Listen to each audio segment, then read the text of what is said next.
like the sun, warming everyone. Will you walk with me?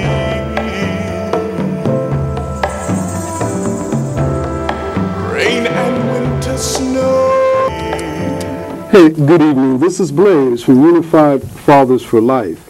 Unified Fathers for Life is dedicated to reuniting families just one father at a time. Of course, we have a street program that deals with non-custodial parents primarily, visitation, reinstating driver's license. 20% of our people and participants are non-custodial mothers, so it's not just a fatherhood program, but predominantly a fatherhood program. If you have issues, you need questions answered about at the end of the show, you'll see an email and a phone number. That's unifiedfathersforlife@yahoo.com, and the phone number is area code 213-784-1692.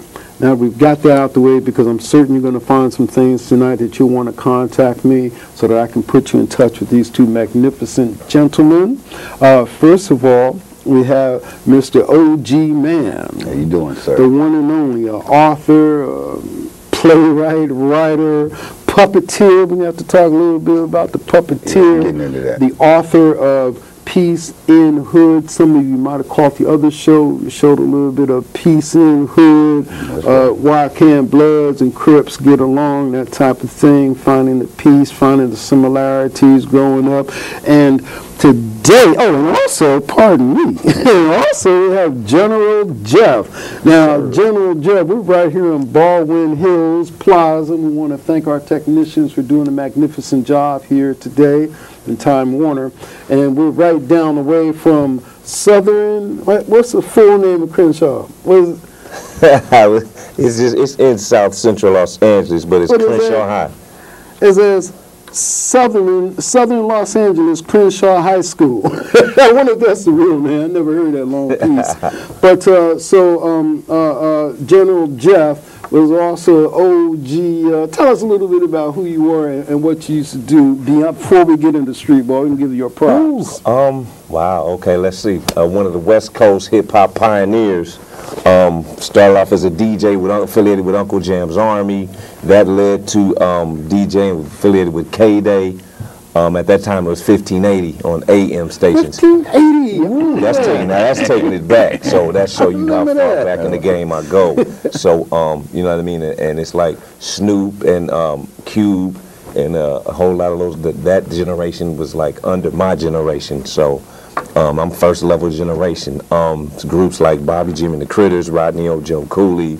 I worked with Cube later on, mixed on a Lethal Ejection album. Worked with DJ Quick on the Safe and Sound album, and I've been doing a whole lot of things, but not for the credit or the notoriety. Excuse me, but I just put in a whole lot of work behind the scenes. No credit, no name, no mention. Just go ahead, get it done. And so that's kind of like where I'm at with a lot of things that I'm doing downtown on Skid Row now.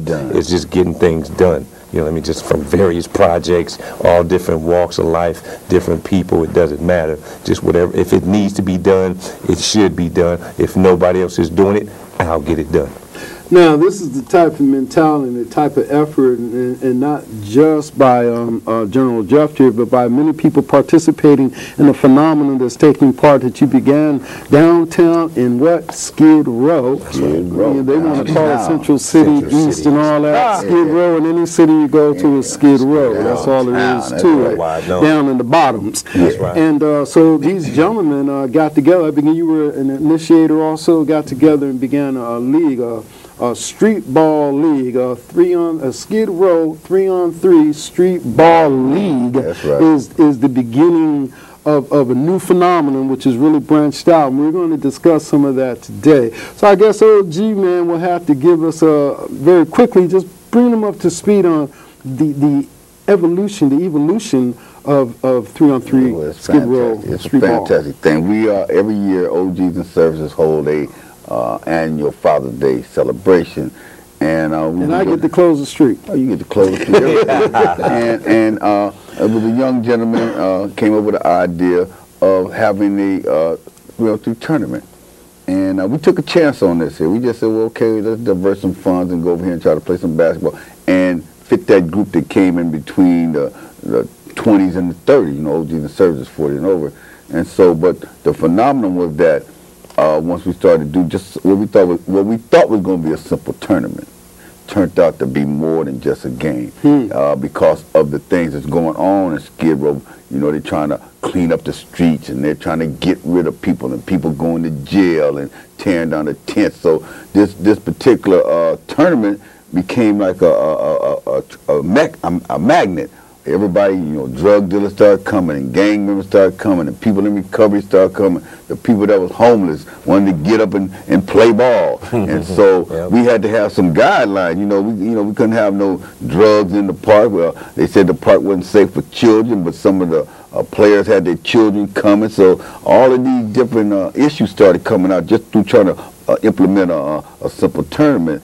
And not only that, it became more than just a game because Gladys Park, the downtown, has never received any funds from the city. You know, there's no basketball, there's no, no nothing down, no net.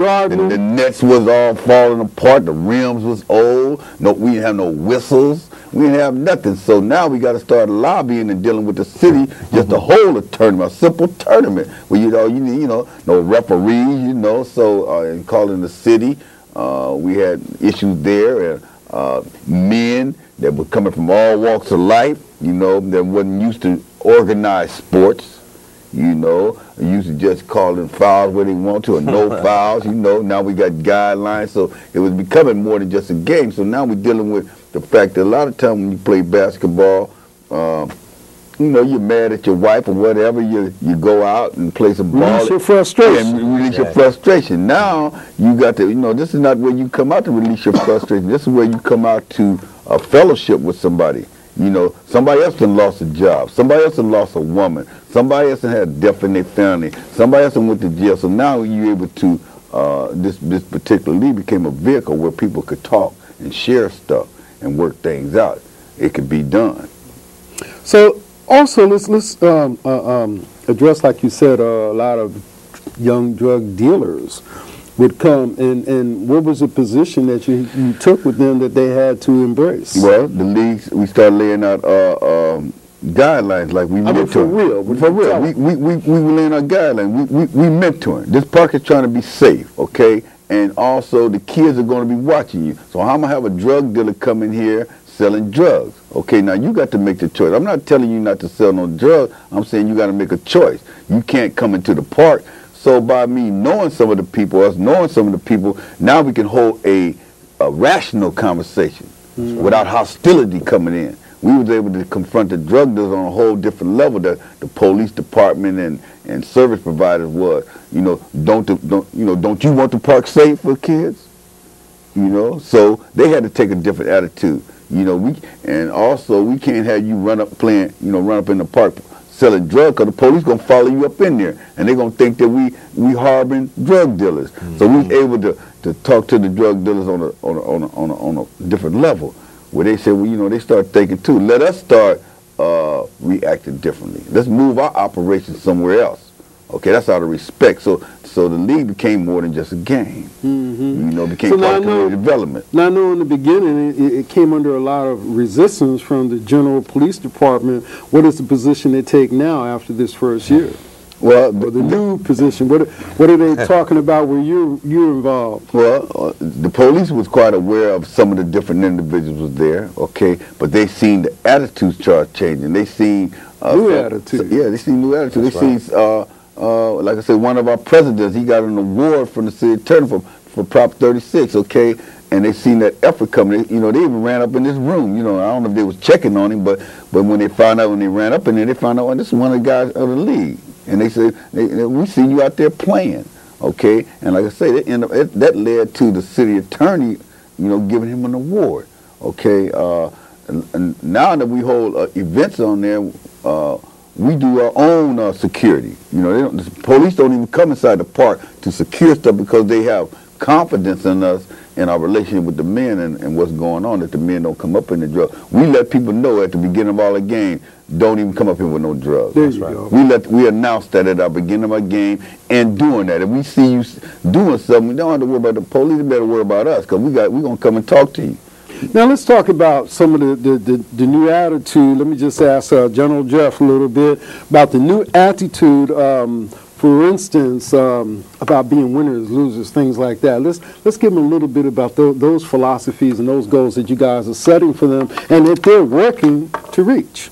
Well, having played sports in high school and even before then in the streets growing up in South Central LA, it's just always competitive. It's always about, you know, just playing hard throughout, whether you win or lose, but you got to finish. You know what I mean? And so and I knew that would transpire and it would go into regular life. And so that was the whole thing that we wanted to instill in this league here, is that, you know, when you play the games, you know, you play ball on the court, but away from the court, you want to still take that winning mindset into life. So now we're trying to plant positive seeds into the Skid Row community, so that we got guys there, guys here, guys over there, that all of a sudden we're harvesting a lot of positive seeds that are going to generate a lot of positive fruit. And then it's only a matter of time before we just changed the whole concept and the mindset of how people really feel about the way they look at the entire Skid Row community.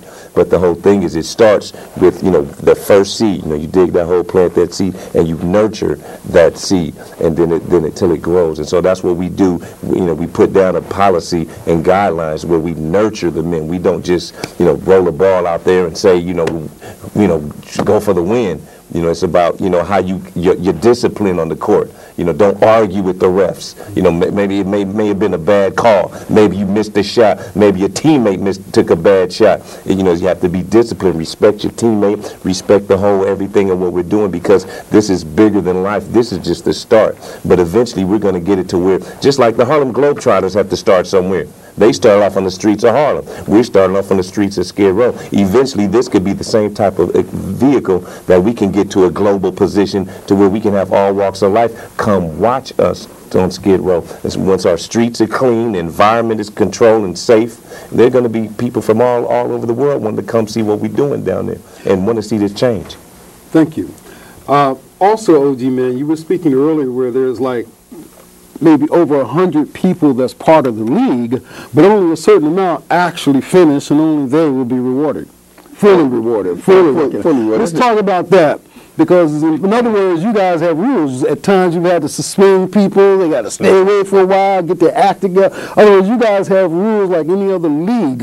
You have volunteers who come to do the refereeing, timekeepers, everything, people that bring nets, people that are really, it's almost like a family thing. So let's talk about that a little. Yeah, well, that's true, because, again, it's more than just a game. You know, we got to instill that in the people, because if you think it's just a game, a lot of men do in the beginning, because they just show up to play.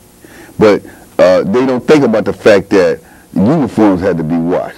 They don't think about the fact that sound system has to be coming up. They don't think about the fact that somebody got to ref the game. You know, the refs come before people get mad about the ref, but the refs come before the players do. If we don't have no refs, there will be no players.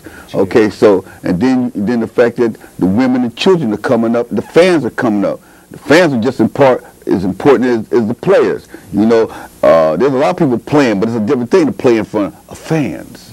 So each team begins to develop a fan base, okay? Let's name some of the teams. Oh, okay. Well, let's go with the top teams. We got General Jeff, who wants to get on 2 championship teams. The Game Over, and also the Riders, and he's also the creator of another team, the Villains. And then we got Team Tupac, and we got the Gladys Boys, and we got Lamp Squad, and we got the Villains, and we got Urban Legends, you know. So let me just say one more thing. We had a picture in another show. I don't know if they're showing it in this show or not, although I would like them to, but I don't know if they are. I forgot to mention it. But the picture showed 4 young men. Gladys Boys. Some black, some white, some Mexican. Yeah. And you pointed out in retrospect that when it first started, when these guys first met, they all used to fight each other. Now they're all on one team, and that's the epitome of what this is all about. Yeah, they were different kids that ended up in the Ford Hotel, and a lot of people, there's been a big documentary done on Montel and Tyra Bates about these. I got one, the Invisible Kids of Skid Row. And so these kids had a lot of discipline problems, you know, and we've been working with them for years. But the amazing thing is, and they've been one of our foundation teams, and they had some problems where they quit, and some of them went to jail, and all these things happened. But they kept children. Had children. One of them is a new father, and so now you understand the importance of responsibility. You know, these things that we're talking about are coming in. So now they came back, and they are an interdivisional championship. But the thing is that they stayed together. They learned how to stay together and work as a team. Now, what agency was responsible initially for that? That's USIP. We want to stay United Coalition East Prevention down there on 6th Street, and we want to thank them. We want to thank D-Link, our downtown neighborhood council. Came on board. They seen people that started looking at it, seen the benefits. Because now, instead of having to run people off of Skid Row, these people are part of Skid Row, making a positive impact. Now, but also as a league, not as a program, but as a league, now they're stakeholders. They're like any other business. This league was designed to run like a business. So that's why we're here today, off season, promoting our caps. We're going to talk a little bit about the business in a minute, but let's give some more shout outs here. So, because I know you got some we want to give some shouts out to People's Market. We want to give a shout out to Pop's Market. Those are some of the local businesses. Those are some of the local businesses. Some of the businesses support the league, sponsor the league, but also hire some of the players. That's right. Okay, so we want to say we're going to move to you're going to go to Funky Trash Can as soon as we finish this shout out. Okay, we want to give some shout out to CJ Films, Splendiferous, those are two film crews of film. I want to give a shout out to the police department, LAPD, as well as the fire department, who we plan on playing again as an exhibition game. You know what I'm saying? We want an SRO that allows us to play at that. Nita Nelson, yeah, and the Nation of Islam, Tony Muhammad, he came behind us, and supported us on our trip to South Park. We're talking about Jan Perry, Councilman Perry. She came in and supported us. And who's that writing you grants? And we got Rosemary. You want to mention her. Yeah, Naya, she works for the city attorney's office, and we want to thank her. She's working hard for us. Midnight Mission, they let us host our opening season. Land Award, and they let us host our opening season there, even though, again, Gladys Park is our home court, and we emphasize that because that's part of community development. It's part of drawing attention to the fact that Gladys Park has never received any funding, any kind of programming. I don't want to go off on no tangent right now. No, that's good. But I'm going to have to go. We're going to stick with the positive and go with this Funky Trash Can thing, because I really want people in every community to know that it just takes a few good men to make a decision to make the change. Yeah, you don't have to wait for somebody to come in, for the police, for this and that. You can make the change yourself. So Jeff, why don't you tell us a little bit about the Funky Trash Can? Then we'll come back to that. But I really want people out there to know that this is really a brilliant idea and very inspiring. Well, I'm going to it's really OG's brainchild, so I'm going to let him finish it up, but I'm going to introduce it. But basically, we just got tired of just seeing the filth on Skid Row, just the trash. It's like, well, how come all these other streets are clean, but right here in this section is just as filthy as it want to be? And it's like, I can understand how outsiders wouldn't want to come down here and really be involved in the community, because we're in the community and we don't want to be affiliated. And so OG came up with the idea of let's just come up with our own clean up the trash campaign, and it started with trash cans, and that was the name of it, called Funky Trash Cans. Funky Trash Cans. And the reason why we call it Funky Trash Can, because we went to the city and we asked, why can't we have some trash cans on Skid Row? Because nobody ever, you see all these horrible pictures of Skid Row and dirt everywhere, but nobody realized there's no trash can. You have to walk around with the trash in your hand looking for a trash can. You have to go 89 blocks, and this was not accidental. Why is there no trash cans on one of the most filthiest communities? That's by design. That's by design. You can walk on Broadway, Spring Street, everywhere they got trash cans, but in the worst part of the city, there's no trash can. Then you got people coming out doing their duties, passing out food and clothes, and that ends up all over the street. So if you wanted to put some trash somewhere, there was no trash can. So when we went in and everybody gave us excuses, we wanted to know why we couldn't even have a funky trash can. We ain't got nothing else. Why can't we have a funky trash can? So we went out and bought our own. That's right. And we start putting our own out. And the league, coming back to the league, now the league players, part of community development, they come out there with brooms and they clean up the streets for free. But again, We had to supply our own trash cans, our own brooms, our own everything. But it's important that we do this to take care of our own. I can't expect you to respect my neighborhood if I don't. But now we still not getting that respect because people still think Skid Row is not a community. It's somewhere that you just go, honey, we got some extra clothes in the garage. The Salvation Army won't come get them. Goodwill won't come get them unless they pay them. So it will just take them to Skid Row. And then they just drop them on the street and ride off into the sunset. So those are things that we still fighting against. We need people to respect our community. That's right. This is not the dumping ground. Skid Row is not a dumping ground. So go back to the new mindset. We got to let people quit dumping on us. Also, though, before we go back to Jeff, also, I do want to point out the theme of Bloods and Crips can work together. How does that work downtown? Well, it's all about respect. You know, we find out that you don't have to, a lot of people talk about I'm an ex-gang member and all that kind of stuff. Well, like I say, the league attracted people that were still active. And so it's about respect. It's just about respect. And quit bringing up the old news. Oh, my cousin got killed. This, that was inedible. You're talking about street activities and a certain street life that can end that way. Okay, you can't keep holding them grudges. But some people do. Some people hold grudges longer than others. So, but we find that if we can get two people in an environment and make them understand that they respect each other, then that stuff kind of squashes itself. It squashes its own self, as long as its respect is maintained. Well, we're down to about 3 minutes, so let me just ask General Jeff if he can tell me a little bit about this. If you have me write this down, new mindset. Yeah, that's part of the new mindset. A lot of the politicians downtown, they want to change the name of Skid Row because it has such this negative effect on people. And they different names from Central City East, Hope Gardens, Hope City.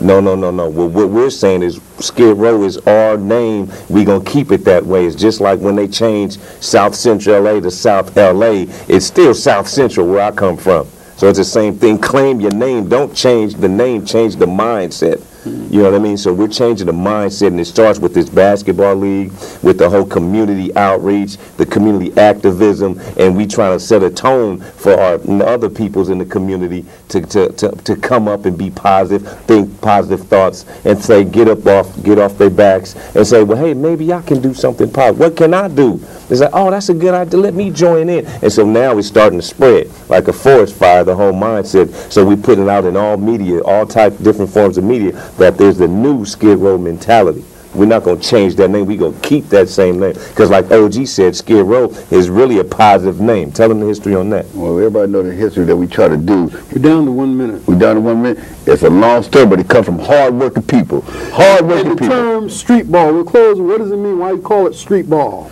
Well, it's because where it came from. It's a community thing. It's not a program thing. It comes straight off the community, straight off the concrete jungle of Skid Row, okay?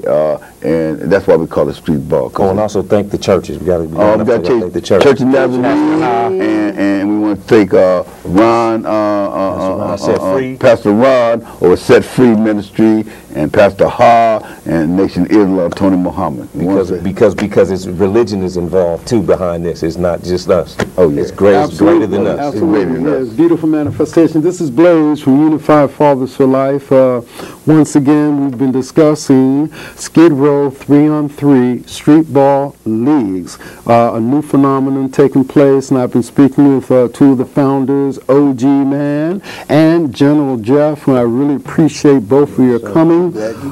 So that's pretty much it for now. At the end of the show, you see phone numbers and emails. Contact me, use them, and that's my music. So that's it. We'll stop right there. This was great. Skid Row 3-on-3 Streetball Leagues. Yeah. Thank you for having us.